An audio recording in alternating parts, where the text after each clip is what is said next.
Vivencias.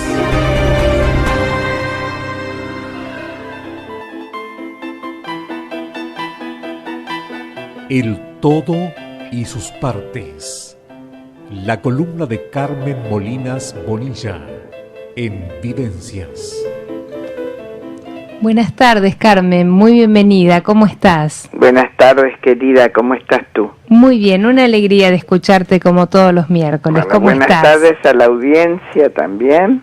Un precioso tema el que nos traes hoy en tu columna, que yo lo titulé que la tuna no es solo una planta, y adelanté simplemente que dentro de todo lo que vas a analizar en esta tarde es como una antigua tradición que surgió en España y que posteriormente, gracias a su carácter viajero, se extendió a diversas partes del mundo. Pero fue lo único que adelanté porque te quiero dejar la primicia para que nos cuentes las versiones que tienen esta tuna que no es solo una planta, ¿no? ¿De dónde surge? ¿Qué diferentes acepciones y orígenes tiene esta palabra? Bueno, justamente cuando uno dice tuna, la gente piensa enseguida en una planta, ¿no? Sí. Pero también cuando uno dice fraternidad, sí, estudiantina, la gente entiende perfectamente y la relaciona con las fraternidades universitarias, sí, anglosajonas. Ajá. Y la tuna no tiene nada que ver. O sea, el único punto de contacto que podría ser es que es una agrupación de estudiantes universitarios, naturalmente. Claro. Pero en sus orígenes no tiene nada que ver con los anglosajones, porque los anglosajones, tú recordarás, hay muchas películas, sí, pero por ejemplo en la Sociedad de los Poetas Muertos, sí, que está conocida, una preciosa película, sí. Preciosa película, y se ve una fraternidad, ¿no? Sí. Y algún punto de contacto que tienen, además de ser agrupaciones universitarias, es que tienen las famosas novatadas. Ajá. Y esas especies de ritos iniciáticos en la cual hay ciertas humillaciones para el novato, sí, que son las novatadas, y por supuesto que en eso coinciden, pero nada más. Nada más que en eso. En lo demás, la tuna tiene un origen en la Edad Media, sí, allá por el 1300, sí. ¿Y qué sucede? Como etimología de la palabra, sí, hay muchísimas. Hay varias acepciones, hay sí. Muchas. Hay algunos que hablan del rey de Túnez, sí, que viene del francés, que era justamente, como le llamaban, a un hospicio de mendigos. Claro. Bueno, hay otros que piensan que no, que tiene que ver con atún, con el atún. Sí, es verdad. Bueno, el pez, el atún, que va mudando de lugar. Claro, tiene como una naturaleza migratoria, ¿no? Por decirlo de alguna manera. Exactamente. Pero no siempre hablan del atún, sino del atunero.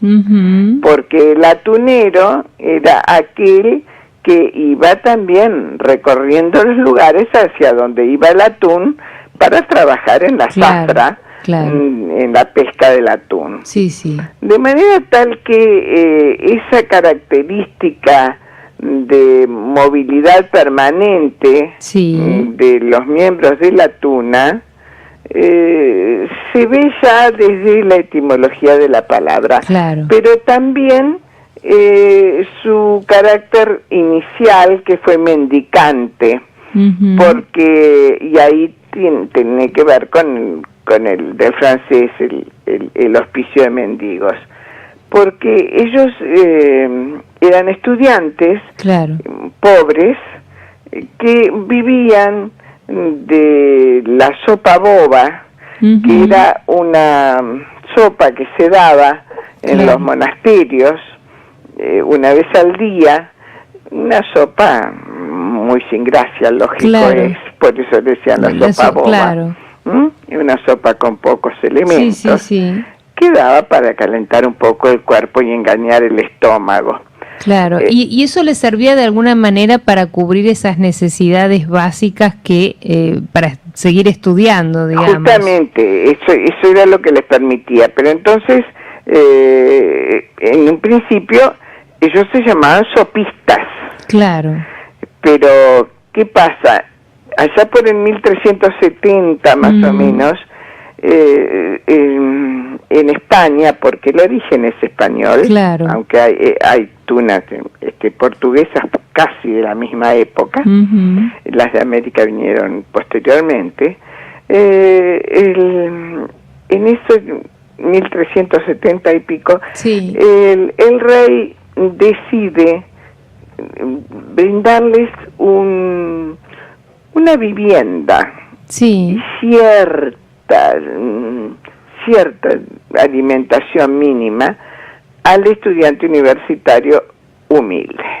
Claro. Entonces ahí ellos dejan de necesitar la sopa boba, ya dejan de ser llamados sopistas y empiezan a llamarse tunantes, que viene de la tuna. Y si nosotros pensamos lo que es un tunante, un término que ha caído casi en el arcaísmo, ¿no? Porque no se usa casi. El tunante es el avivado, el pícaro, el holgazán. Bueno, el jugador también, pero el jugador de jugarretas. Y tiene que ver con toda la picaresca española de una época. ¿Por qué? Porque ya no eran solo los estudiantes pobres los que se agrupaban y salían a tocar sus instrumentos o a recitar incluso, no solamente a cantar y a tocar instrumentos, a veces a recitar, tanto es que había quien los llamaba trovadores, quien los llamaba juglares. Pero claro, el trovador era más bien romántico. En cambio, el tunante era pícaro y era siempre con cierto humor. La picaresca era lo que les hacía que la gente, al divertirse, al reírse, les diera alguna moneda más. Y lo que ellos trataban era de juntar monedas que le permitieran ya no sobrevivir, porque la supervivencia la tenían bastante, diríamos, no era mucho lo que les daba el rey, pero ya la tenían, pero estaba cubierta, pero ellos preferían esos recorridos en los cuales hacían, como diríamos, comparsas, y llevaban sus instrumentos y pasaban de un lugar al otro. Eso les permitía conocer distintos lugares, hacer amistades que siempre eran muy fugaces, y hacer amores también que eran fugaces. Y de ahí todo esto que estás diciendo, ese carácter que ya lo habías mencionado, itinerante que tenían, ¿no? Ese carácter itinerante, que por eso los comparan con los atunes, tenían un mérito en el cual era que ellos no eran ladrones, por ejemplo. Ellos pedían, pasaban la gorra, por decirlo así, pero ellos eran los pícaros, los avivados, los que tenían eran los cuenteros de pronto, pero no para robar. Pero también tocaban instrumentos, ¿no? Tocaban instrumentos, necesitaban comprarlos. Ellos tenían una cantidad de instrumentos de los cuales, la bandurria, que es una especie de mandolina, era uno de los principales. La pandereta, el pandero, en el cual ellos realmente podemos decir que se destacaban Claro. Y por supuesto después tenían otro tipo de instrumentos en los cuales iban agregando según lo que podían, ¿no? Claro, claro. Si hablamos ya después de México, cuando llegaron a estos lugares, se fueron incorporando guitarrones, como hasta flauta traversa. Claro, capaz que hasta también contrabajos y laúdes, también, ¿no? También, bueno, el laúd sí, el laúd desde el principio. Desde el principio. El contrabajo a posteriori. Y bueno, esa naturaleza migratoria era una forma de vida, claro, que si bien es cierto que era de vagancia y de diversión, algunos lo comparan con los goliardos. Sí. Después vamos a hablar de los goliardos, no creo que tengamos tiempo, pero tal vez sería interesante para una próxima. ¿Quiénes eran los goliardos? Por lo menos para que nos adelantes, esa tradición goliarda, ¿a qué se refería? Eran unos clérigos, sí, que vivían en realidad no de la religión ni tampoco de predicar la palabra de Dios, sino de la diversión y de muchos placeres carnales, ¿no? Se podría decir que vivían de la música, de la bebida y de la comida. Sí, por supuesto. Pero yo estoy hablando de el fondo, claro, realmente diríamos, la concepción de vida, claro, de esos clérigos, claro, los goliardos, que te digo que vale la pena porque inclusive de dónde viene su nombre. Claro. Y de alguna manera entonces estos tunantes fueron, como siguieron esa tradición goliarda, por decirlo de alguna forma. Sí, siguieron esa tradición y ellos, bueno, eran vagabundos, diríamos que trabajadores de temporada, claro, porque cuando llovía o hacía mucho frío ya de pronto se resguardaban o iban a algún lugar, tipo, viste la migración de las golondrinas, bueno, sí, sí. Iban a un lugar donde fuera más amigable el clima. Claro. No obstante, una de las características de su ropa, porque además tenían tenían un atuendo específico. ¿Cómo era el atuendo? Bueno, ese atuendo específico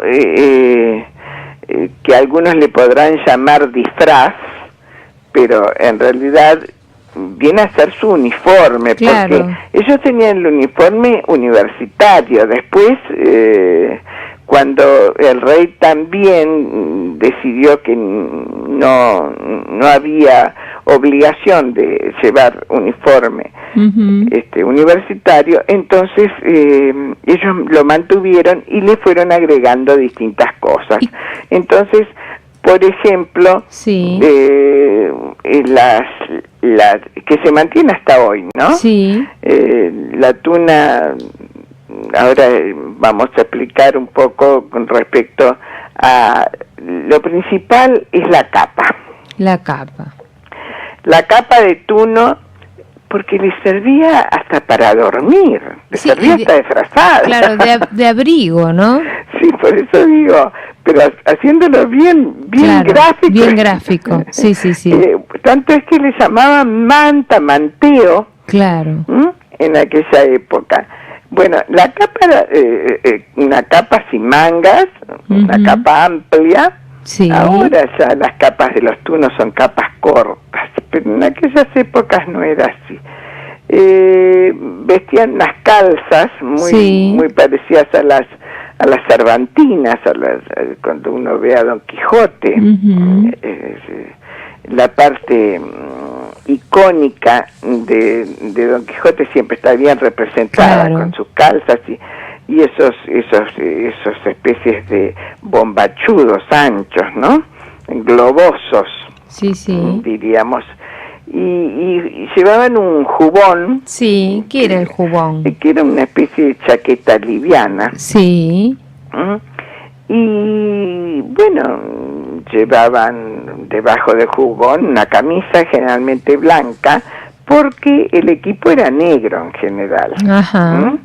y bueno, y sobre esas calzas llevaban zapatos o botas, pero lo importante es que encima de todo eso ellos llevaban lo que llamaban la beca.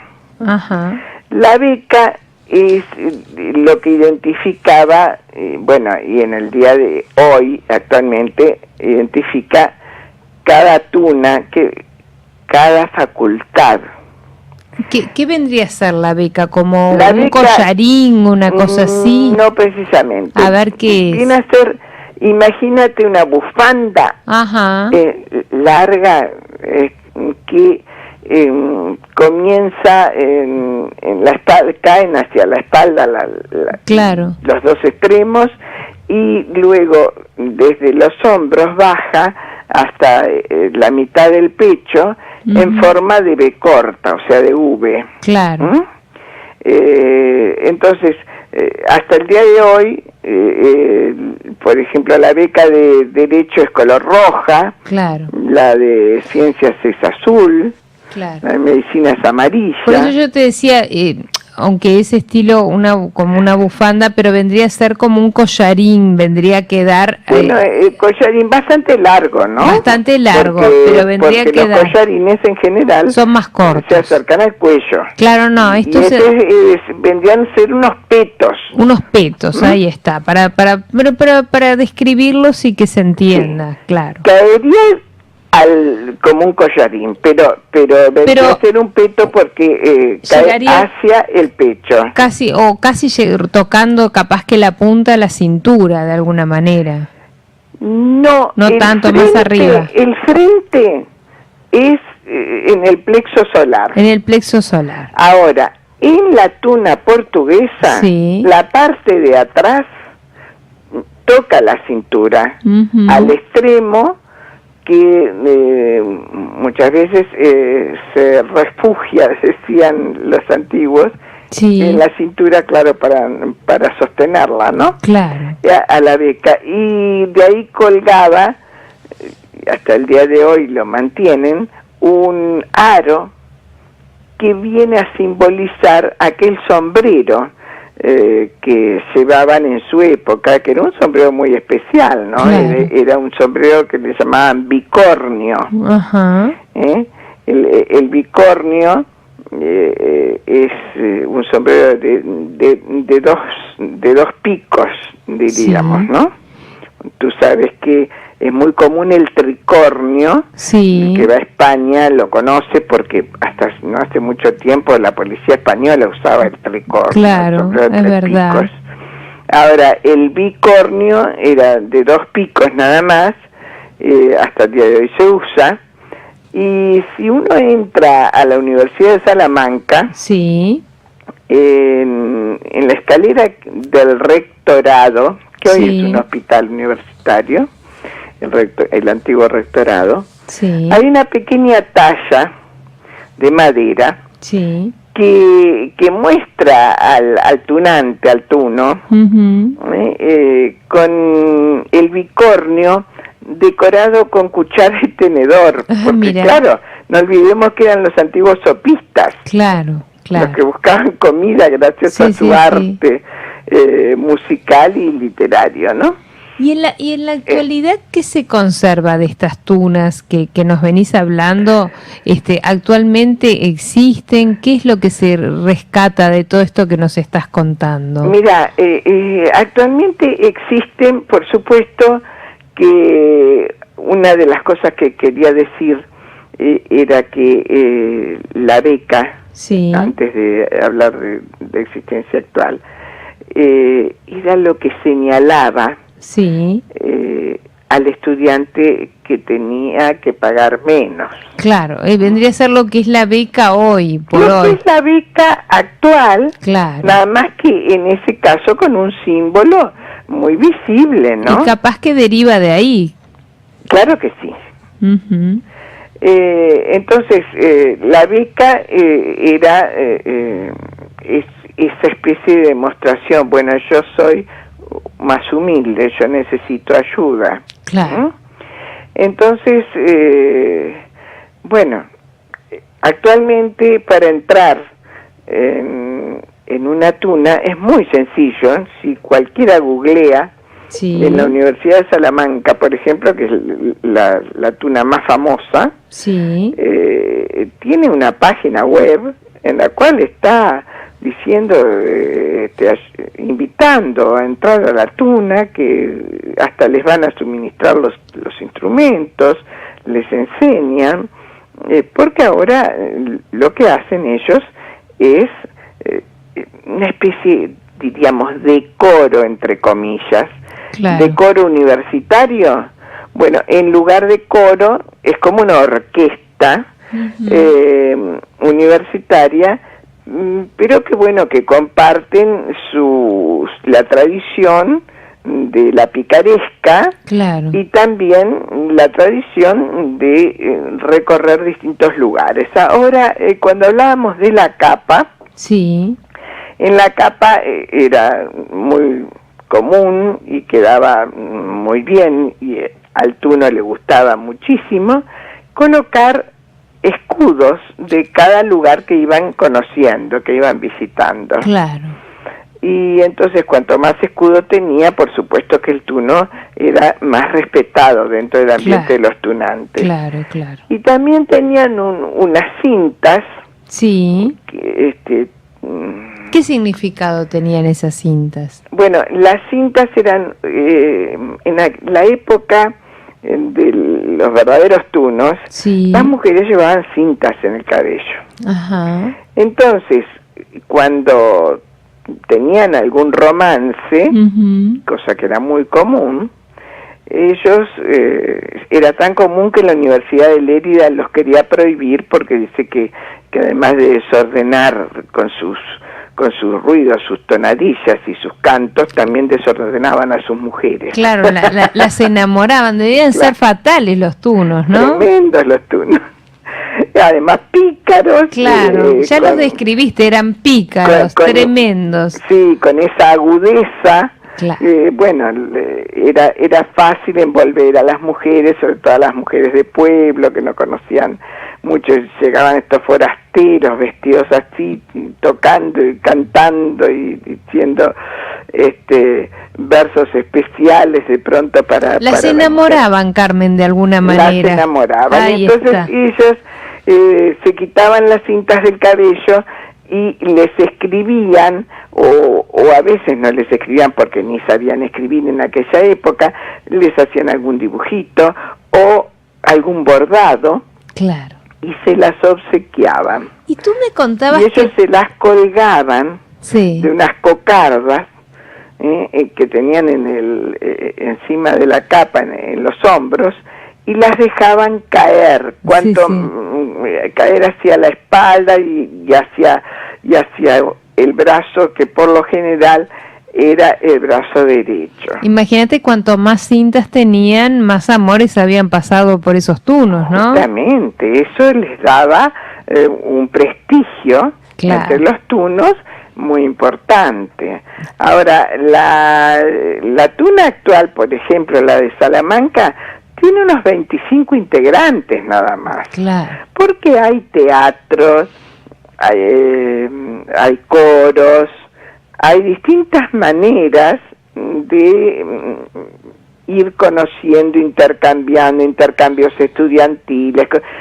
Ya no es esa necesidad de antes, claro, que era la única manera de fomentar esa amistad y ese compañerismo, capaz. Y la migración. Pero así como hay gente que apoya a la tuna porque dice que hay fraternidad, compañerismo, exactamente lo que acabas de decir, y que ayuda también a que aprendan un instrumento, aprendan a manejarse en la vida con esa cierta picardía que a veces se necesita.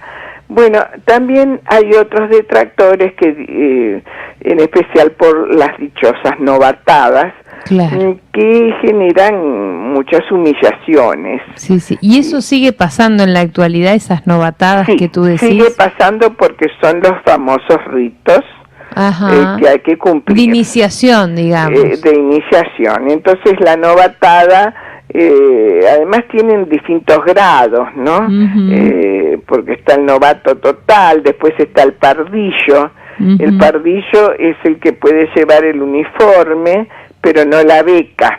La beca se la dan como si fuera... Después que pagó todos los derechos de piso, después digamos. De que pagó los derechos de piso y que demostró además saber manejarse como un tuno y dominar un instrumento, recién ahí le dan la beca, que ahí lo transforman en el verdadero tuno, que entonces empieza a volver a repetir las mismas novatadas para los pobres novatos que llegan.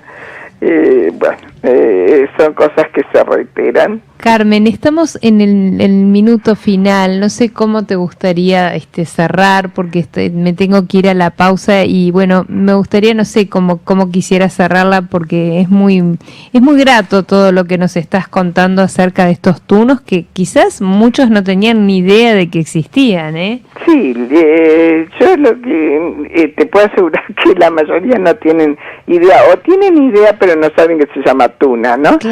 Una de las tradiciones españolas y portuguesas más antiguas. Pero bueno, quienes pertenecen a esta hermandad se sienten tan ligados que nunca la abandonan, dice. En el fondo siempre un tuno es un tuno. Y bueno, en la actualidad esa logia universitaria, porque es una verdadera logia, ellos heredaron esas costumbres y las mantienen, y bueno, tratan de mantener inalterado el espíritu trovador, bohemio, junto con la indumentaria, y entonces se ha extendido en América, en Europa también, pero en menos grado, en Holanda, por ejemplo, en Portugal, ya lo dijimos, hay alguna tuna alemana también. Pero en América, en Perú, en Chile, muy especialmente en México. Ya sabemos que México mantiene mucho las tradiciones españolas, ¿no? Así que bueno, todas esas tradiciones,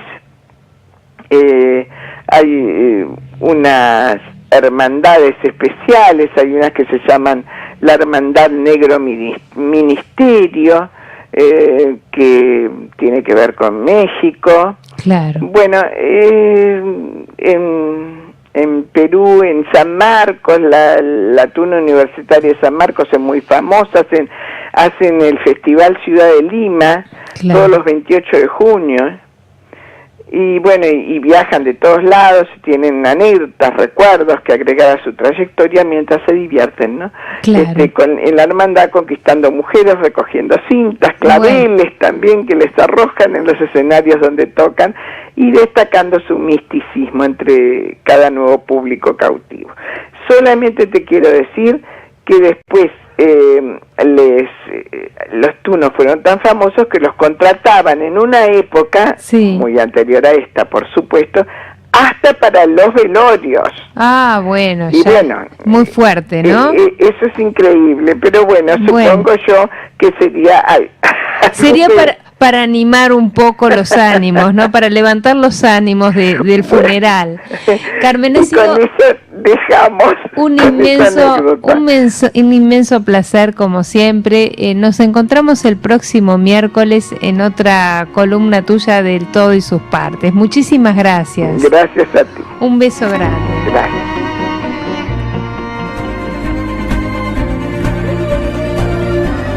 Vivencias.